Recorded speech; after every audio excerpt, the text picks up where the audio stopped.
Fear the Lord. That's what we're talking about this week. Fear the Lord. Well, we're going to finally have arrived at the end of our Proverbs study. Yep, we're going to finish it off this week. So walking through this book of wisdom with you has been a blessing. There's so much more in this book that we have not talked about. We didn't get a chance to talk about it. But I think we've covered what we have covered.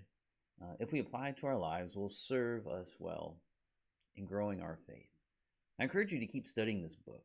If you desire to live a holy life and make decisions that are godly and full of wisdom, then you should make a practice of reading this book. It makes sense to me that in the final message from this book, we would circle back around to the beginning of wisdom, which is the fear of the Lord. The fear of the Lord is the source of life and protection. The fear of the Lord is wisdom and instruction. The fear of the Lord is better than the fear of the world or the fear the world has. The fear of the Lord is the mark of righteousness. See, the fear of the Lord is a reverence for God and a respect for his authority. It is a holy awe of all of his characteristics.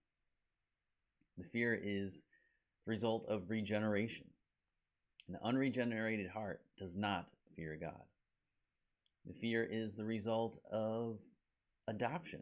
Only a child of God has a right to fear, has the right fear of his Father in heaven.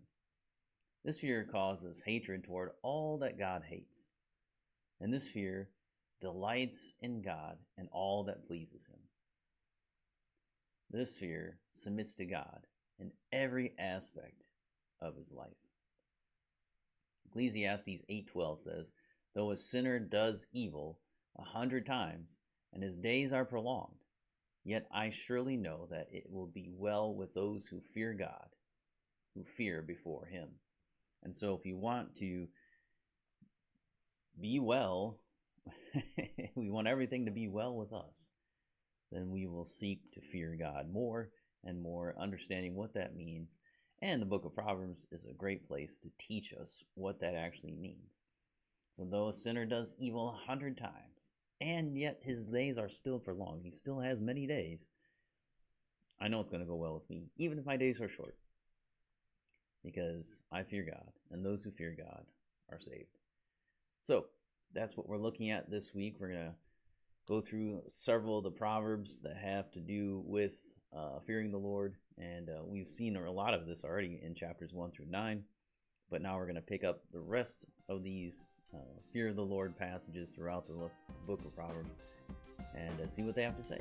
And hopefully we learn some more about what it means to fear the Lord. So I'll see you back here next time.